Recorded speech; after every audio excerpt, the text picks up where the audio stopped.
Just turn it on, yeah. Happy Mother's Day. Today is Mother's Day, and it's a great day to celebrate mothers, and I'm so happy that I've got two very special young ladies here with me.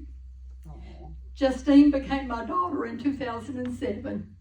She came all the way from Germany and stayed with me for a full year, and we just learned to love her so much.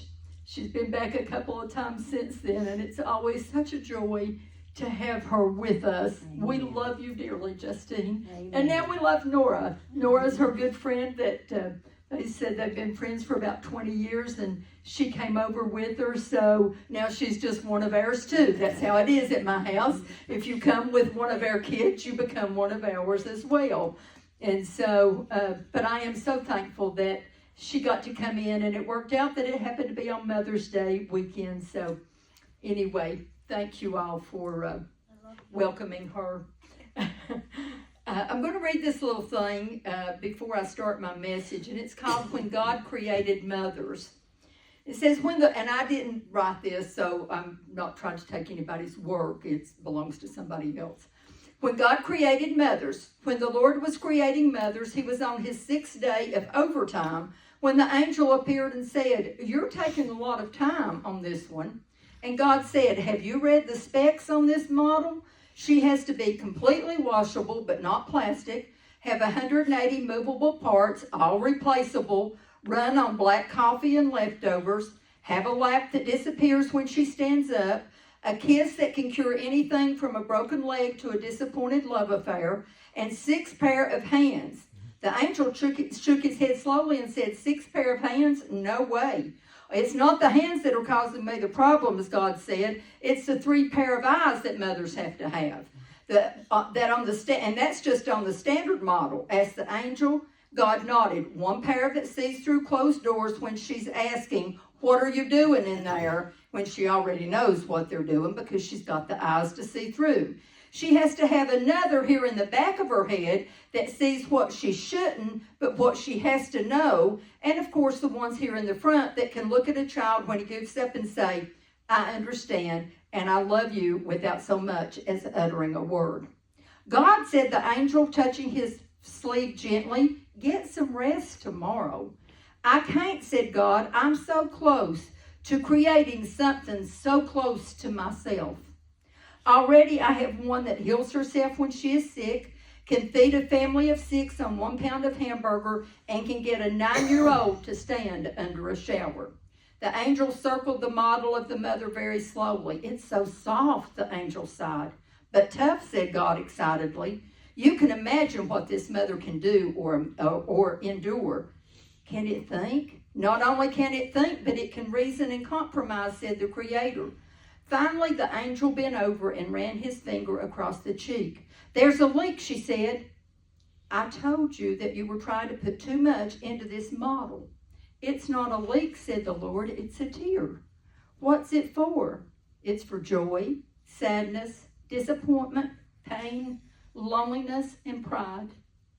There is something so special about mothers. When God created mothers, he created truly something to be reckoned with.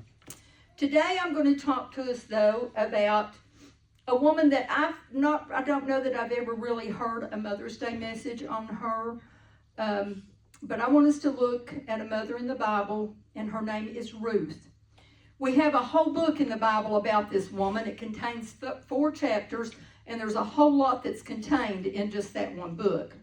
Generally, though, when we hear about Ruth, it's about her and Boaz and the relationship that they had that models Jesus and his relationship with us as our Redeemer, because Boaz was her Redeemer.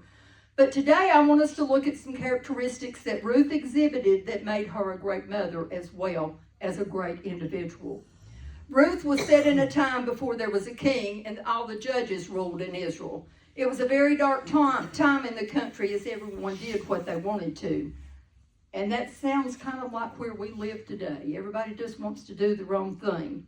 God's people had hardened their hearts, and how many of you all know we're living in such a time as that today? Christians in particular, have just turned their back on God. We read in verse 1 that because there was a bad famine in Bethlehem, A man named Elimelech and his wife Naomi took their sons to live in the country of Moab, a land that was rich in soil and that was not experiencing famine. But Moab was an eternal enemy of Israel. It's not going too far to say that it's a bit like Israel and Hamas are today. They were mortal enemies. The people of Israel had been instructed in the book of Deuteronomy never to enter into a treaty or a friendship with these people. So right there's where they made their very first mistake. They did something that they knew that God had told them, do not do that. But Elimelech disregarded God's law and went anyway. Can I tell you that it will always end badly when we go against God and his laws? I don't care who you are, how it seems. Things may appear better for a while, but I can also tell you that things are not always as they seem. God's law will prevail, and we see here in the story of Ruth during their stay in Moab, Naomi's husband Elimelech died, and then about 10 years later, both of her sons died as well, leaving behind their young wives who were from Moab, Orpah and Ruth. So now here we have 3 widows.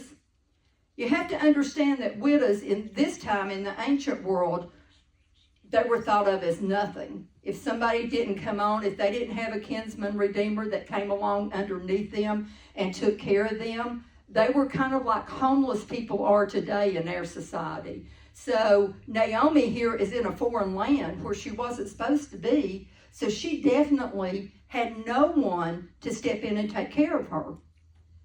So in steps her daughter-in-laws. Naomi decides to go home, and because she thought, well, at least there I have some family. I have somebody who can help take care of me. And as she starts on her journey, her daughters-in-law follow her, but Naomi turns around and releases them of their obligation to do so. Her one daughter-in-law, Orpah, returns to her own family, but her other daughter-in-law, Ruth, will not leave her mother-in-law and instead returns to Israel with Naomi. In Israel, I'm just giving you the background of the 4 chapters. In Israel, Ruth begins providing for both herself and her mother-in-law by gleaning from the fields the remnants that the Old Testament law mandated that farmers leave to provide for the poor and the widows. In other words, the farmers, by law, had to leave bits and pieces of the fields as they were harvesting so that the widows and the less fortunate could come along and have something to eat. While she's in the field, Boaz notices her, and he asks who she is, and they tell her that she's a relative through her mother-in-law, Naomi.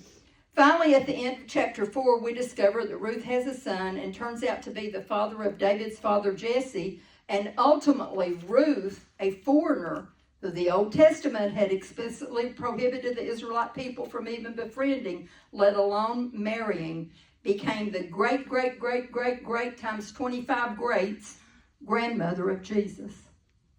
That proves to me that Jesus can take anybody and make something of them when he has a plan for your life. It does not matter who you are. It does not matter what side of the tracks you came from. It does not matter what color your skin is. It does not matter what nationality you are. When you give your life to God, he will make a way to do whatever he wants done with your life. And I'm so thankful for that.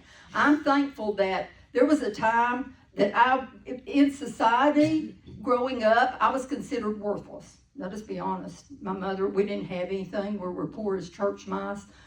Ate bologna every day because it was the cheapest meat that you could buy. Had one pair of shoes, usually had to last at least a year, if not 2. And we'd cut out cardboard cereal boxes and put in the foot of my shoe because it had holes in it. And just to keep it from my feet from being wet, my mother would patch it that way. So I didn't come from a great background, but God. God loved me. Even as bad as I was, I didn't have a good reputation. I wasn't a good kid. I wasn't really bad. But because I was poor, I thought I had to fight for everything that I got. But God, he changed my life. He turned it around. And as I thought about Ruth and I looked at these 4 chapters, I was amazed at that she left such a simple, profound legacy for all of us. I've discovered that 5 minutes after we're gone, More important than anything we obtained or accomplished in this world will be the mark that we leave on the lives of those we loved. The real mark of a person's greatness is not in their wealth or their worldly accomplishments, but in their legacy. What legacy are we leaving behind? Ruth was the mother of Obed, who was the father of Jesse, who was the father of David. So this makes her the great-grandmother of David. And I want us to look at some simple yet powerful characteristics that Ruth had as she actually was in a foreign land now. But as she learned to follow God, God transformed her life and made her fit in with that society. The real mark of a person's legacy is not in their wealth or their worldly accomplishments, but in their legacy. The first thing we see about the legacy of David's great-grandmother was that she was loyal. From the very beginning of the story, we find a woman who refuses to abandon her mother-in-law. When Naomi began the trip home and her daughters-in-law began following Naomi, she turned to them and released them. She basically said, you're still young, you can still remarry, go back to your families, have a life of your own, you don't owe me anything.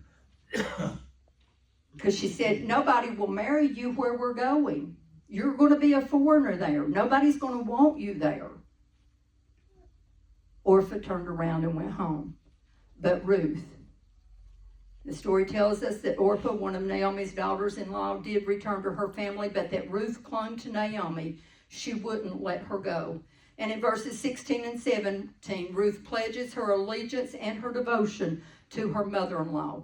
We're not really told why Ruth does this, but it may have been because Ruth could see that Naomi was getting older and needed her. That's compassion. When you look at somebody and you can see that they truly need you. Ruth knew that there would be no one to take care of her mother-in-law and no one to provide for her basic needs. She was too old to remarry. And so Ruth decided that she would continue the commitment that she had made to her deceased husband by caring for his mother. I want you all to know that that kind of loyalty is rare. We live in a culture that is so self-centered that relationships are forged and broken on the basis of convenience. It's not convenient for me to go take care of my mother-in-law. And in a lot of cases, kids say, it's not convenient for me to go take care of my mother. It's not convenient for me to go take care of my father. They can just fend for themselves. They can lay up there and die. And that's the society, sadly, that we're living in. But Ruth was moved with compassion, and she stayed loyal to her mother-in-law. I encourage all of us today here, both men and women, to commit to the relationships that we're in, whether it's a marriage, whether it's family, whether it's friendship. Be loyal. It will be a trait to which you will be remembered.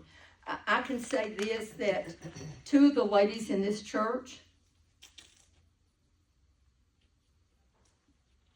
have been my best friends for close to 30 years probably.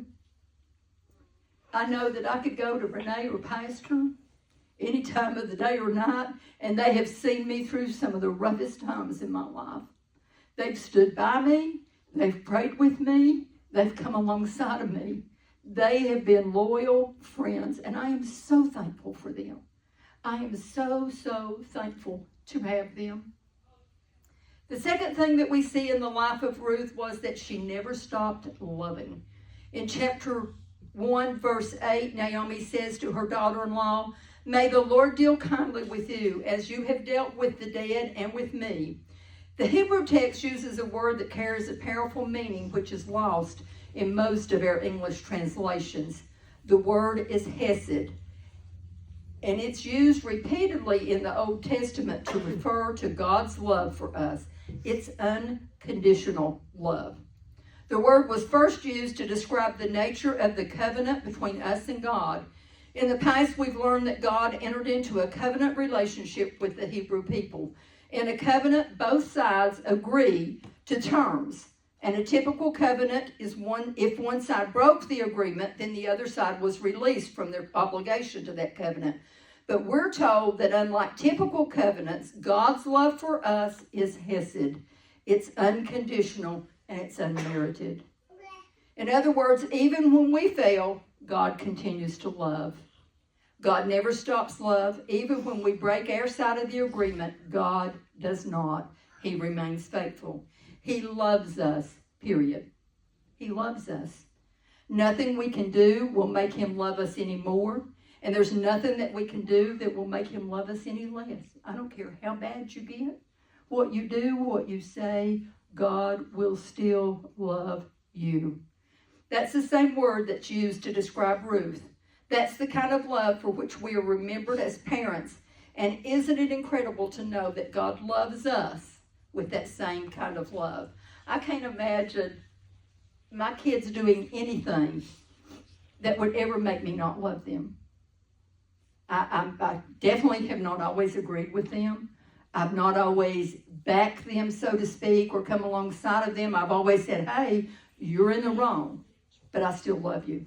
There is nothing that a child, in most normal incidences, can do that causes a parent to stop loving them. You may not have a relationship. Some of my daughters have walked away from me for months at a time, didn't speak to me, didn't look at me, wanted nothing to do with me. But God always fixed it, always repaired it, always brought it back to what it needed to be, because I always loved them. I didn't care what they said about me. I didn't care the lies that they told. I didn't care. They were still my babies. And I don't care how old they get to be, they're still going to be my babies, and I'm still going to love them, and I still want relationship with them. The third characteristic that's evident in the life of Ruth, as we hear this often as families talk about their mothers or grandmothers, is that she was a hard worker. I know that seems to be just a simple little statement, but if we stop and think about a member of your family that you remember with great fondness, one of the things, certainly not most important, but important nonetheless, would be how hard they worked. You ask about, well, how was your grandma? Oh, she was a hard worker. How was he was a hard worker. How was your mom? They were hard workers. So she had a great work ethic, Ruth did. The beginning of the second chapter of Ruth tells us that she was on her feet working in the fields without resting for hours and hours throughout a whole day. She would stop long enough to get just a bite of food or a drink of water, but she continued throughout the whole entire day. She was a worker. There have got to be appropriate boundaries in life. I don't think anybody needs to be not an alcoholic. You don't need to be that either, but you definitely don't need to be a workaholic. You need to have time to spend with your friends and with your family, but it is important to be a good worker. Being a good hard worker is something that we pass on to our children and their children for generations to come. And unfortunately, it seems to be something that is missing in today's society. Again, we don't see very many people wanting to get out and get a job. You see for hire signs everywhere. And even at McDonald's, who pays $15 an hour, they change personnel like every week. It's new people who are in there, and new people are in there, and it's because people don't want to work. And so we need to have a good work ethic. We need to be willing to get in there, grub, shuck, whatever we need to do to make a living, to provide for our families. I'm so thankful that God did provide a husband for me that worked, and I didn't have to outside of the home. I did work inside the home a lot and did a lot of things, but I was thankful to be able to stay home with my children, because to me, the greatest thing that I could ever do was to be a great mother. The fourth characteristic is that she never thought about herself. She was selfless. If I were to point to the person that I admired most in this life, it would be my mother. She was selfless. She always put me and my brother and what we needed, and most of the time what we wanted, before herself. I can remember a time that she had gallbladder surgery. And back 60 years ago, it wasn't quite as easy as it is today. They cut you open from side to side, and it was a pretty serious surgery. But I'm going to tell you, the day that my mama got out of the hospital, she came home, got me and my brother, and took us to Wise County Fair, because she had told us she would. She was selfless with her love. She loved us beyond everything. She put the nurses and the nuns that she worked with above herself. She worked many double shifts so that somebody else could have off for something that they needed off for. She taught the nuns how to drive. She was the one who did everything with them. She took them on retreats to North Carolina. My mother was selfless. She put everybody before herself. She put her parents before herself. Many times coming in from working all night, she'd load them up, take them to High Knob to Bark Camp Lake, and go fishing and fish all day, because that's what they loved to do. And she always thought more of others than herself. I want to be remembered as that sort of person, but more importantly, I want to be that kind of person. I hope that when my kids and my grandkids and those around me look at me, that they say, she was selfless. We could have asked her for anything and she would have tried to do it. We could have asked her to go anywhere, take us, even you all as friends. I would do it. I would do my very best to do whatever it needed to be done. In the book of Ruth, we find a woman who was more concerned about the needs of others than her own. We also find a woman who was extremely humble, as we see in verse 10 when she says, "Why have I found favor in your sight? Who am I? Who am I that you're concerned about me?" She was humble. She didn't think that anybody owed her anything. The reality is too many of us are trying to get noticed. Rather than simply working hard and living our lives as we know we ought, we become obsessed with what others think to the point that our pride gets out of control. One of the best traits that we can embody is humility and high respect for others. The fifth characteristics we see in the life of Ruth, and which we see in the lives of a lot of good mothers, is that she was crafty. I'm not talking about her ability to make things, arts and crafts and all that, although that will be important. If you're a mother, you will have to make lots of things and put together lots of projects. But the dictionary defines crafty as being sly or cunning. We see it in Ruth when she approaches Boaz to propose marriage. She's got a plan worked out which goes beyond what was instructed by her mother-in-law. She knew how to handle herself, and she knew how to work within the system to bring about a good outcome. Have you ever known a person who outsmarted you for your own good? I was amazed when I was studying this, because I've always thought, why did she lay down at his feet? What's the deal with that? That was in essence a marriage proposal. I did not know that till I was studying this. She laid down at his feet because she was asking him to step in and be her redeemer. Cover me, become my cover, redeem me from where I'm at. And Boaz did. I'm going to tell you this little story, though, about being cunning. According to a news report, a certain private school in Victoria was faced with a unique problem. A number of 12-year-old girls were beginning to use lipstick and would put it on in the bathroom. That was fine, but after they put on their lipstick, they would press their lips to the mirror, leaving dozens of little lip prints all over the mirrors. Every night, the maintenance man would remove them, and the next day, the girls would put them back.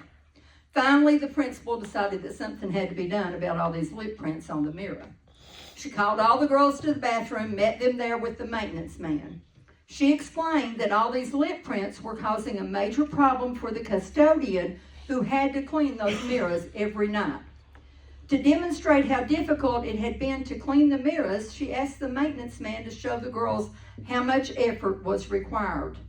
He took out a long-handled squeegee, dipped it in the toilet, and cleaned the mirror with it. Since then, there have been no lip prints on the mirror. There are teachers, and then there are educators. Who wants to kiss the commode? There comes a time in our life when a little bit of craftiness is a good thing. If used wisely, it can instruct others. We need to be crafty. The sixth characteristic of Ruth was that everyone respected her. After Ruth's son is born, the other women in the community are visiting with Naomi, and they say this to Ruth: "Your daughter is better than 7 sons would have been."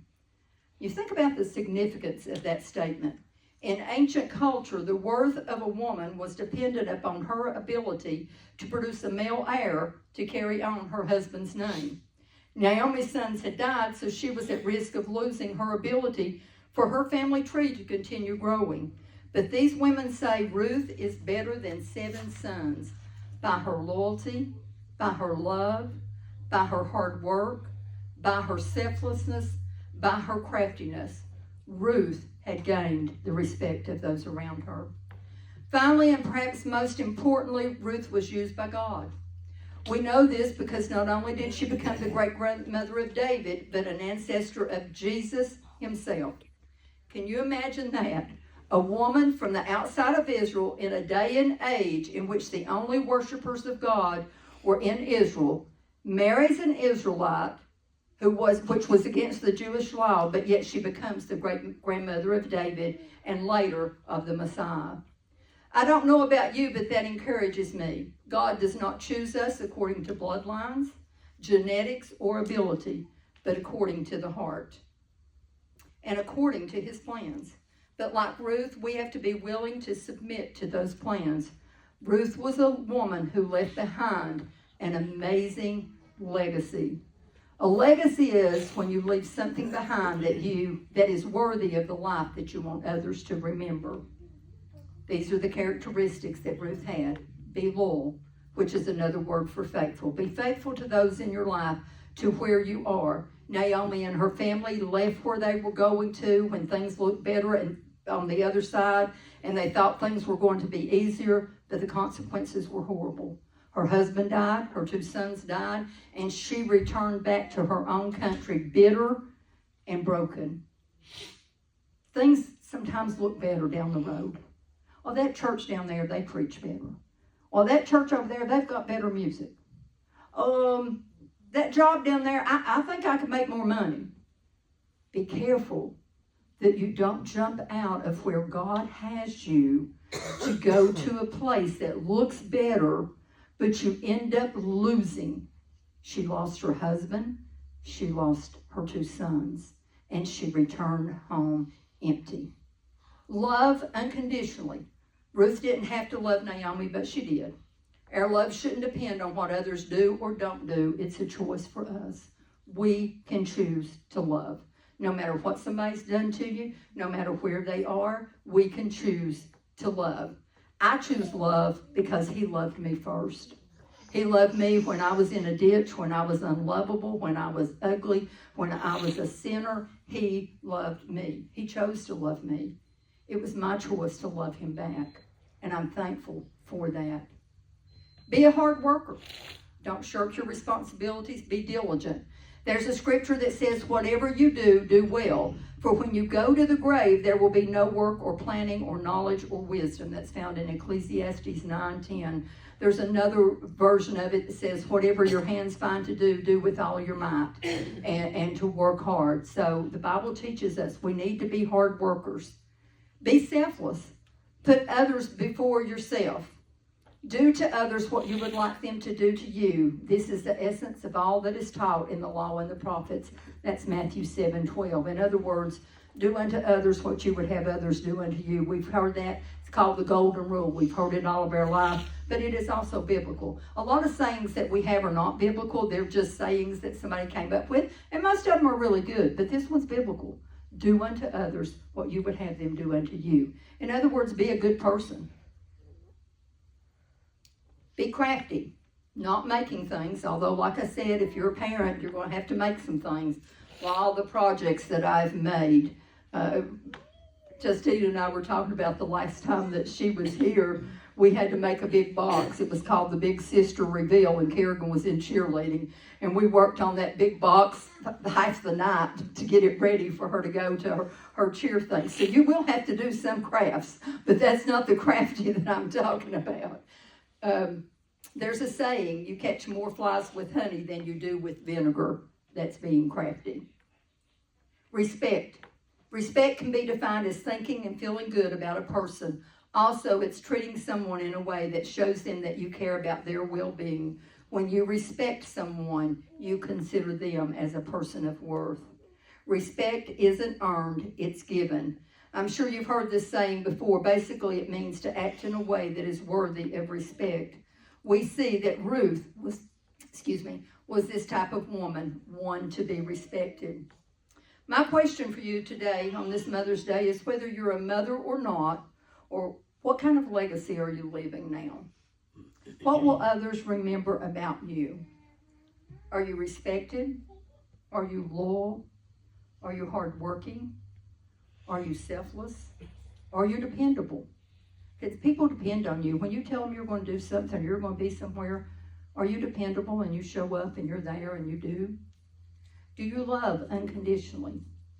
And most importantly, are you following Jesus? That's the most important legacy that you could ever leave behind, is the fact that you followed Jesus. When others look at my life, I pray above all else that they see Jesus in me. If I could write my epitaph, it would be simply to say, she loved Jesus, she loved people. I pray that others see that in my life. I hope all of you all have a very happy Mother's Day.